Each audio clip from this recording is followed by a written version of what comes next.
আব্রাহামকে divorce না দিয়ে চাচাতো ভাই সৌরভকে বিয়ে করেন ইভা। আব্রাহাম নামে কানাডা প্রবাসী এক ব্যক্তির সঙ্গে প্রথম বিয়ে গোপন করে চাচাতো ভাই ওমর ফারুক সৌরভকে বিয়ে করেছেন ইসরাত জাহান ইভা। ওই বিয়ের ডিভোর্সও হয়নি। এক বিয়ে গোপন করে ইভার আরেক বিয়ে ভালোবাসা এগুলো করা ঠিক হয়নি। সৌরভ হত্যাকাণ্ডের রহস্য উদ্ঘাটন এবং মূল হত্যাকারী সহ সহযোগীদের গ্রেপ্তার প্রসঙ্গে মঙ্গলবার দুপুরে ময়মনসিংহ পুলিশ সুপার কার্যালয়ে সংবাদ সম্মেলনের আয়োজন করা হয়। সংবাদ সম্মেলনে এসব কথা বলেছেন ময়মনসিংহ জেলা পুলিশ সুপার মাসুম আহমেদ ভূঁইয়া। তিনি বলেছেন ৩ বছর আগে আব্রাহাম নামের এক ব্যক্তির সাথে বিয়ে হয়েছিল। তিনি বর্তমানে কানাডায় স্টুডেন্ট ভিসায় পড়াশোনা করছেন। তার সঙ্গে ডিভোর্সও হয়নি, কিন্তু সম্প্রতি সৌরভ গোপনে তার চাচাতো বোনকে বিয়ে করে। পুলিশ সুপার বলেছেন, এই বিষয়টি ইভার পরিবার ভালোভাবে নেয়নি। গত ১ জুন সৌরভ ময়মনসিংহে আসে। এরপর পরিকল্পনা মাফিক গোয়ালকান্দিতে চাচার বাসায় মাথায় আঘাত করে সৌরভকে হত্যা করা হয়। এরপর চাপাতি দিয়ে দেহ থেকে মাথা আলাদা করা হয়।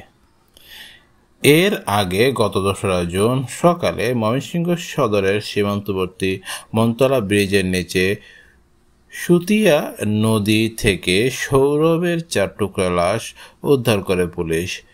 সুতিয়া নদী থেকে কালো রঙের একটি ট্রলি ব্যাগ থেকে ৩ টুকরা এবং পাশে একটি বাজারে ব্যাগে পলিথিনে মোড়ানো মাথার উদ্ধার করা হয়। ময়নাতদন্ত শেষে ৩রা জুন রাতে গ্রামের বাড়িতে ওমর ফারুকের মরদেহ দাফন করা হয়। ওমর ফারুক সৌরভের গ্রামের বাড়ি ময়মনসিংহের ঈশ্বরগঞ্জ উপজেলার তারাটিতে।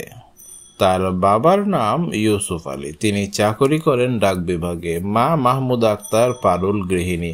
সৌরভ গুলশানের বেসরকারি প্রেসিডেন্সি বিশ্ববিদ্যালয়ের ইংরেজি বিভাগের শিক্ষার্থী। তার পরিবার স্থায়ীভাবে ঢাকায় মতিঝিলে বসবাস করেন।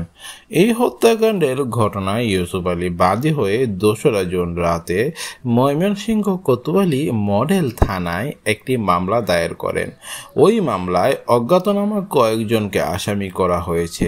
ধারণা করা হয় আপন চাচাতো বোন ইসরাত জাহানকে বিয়ে করাকে কেন্দ্র করে পারিবারিক বিরোধে সৌরভকে হত্যা করা হয়েছে। এর পেছনে সৌরভের আপন চাচা ও ইভার বাবা ইলিয়াস আলী জড়িত থাকতে পারে। পুলিশ বিষয়টি গুরুত্ব নিয়ে জিজ্ঞাসাবাদের জন্য রোববার রাতে ইলিয়াস আলী ও তার স্ত্রীকে হেফাজতে নেয়।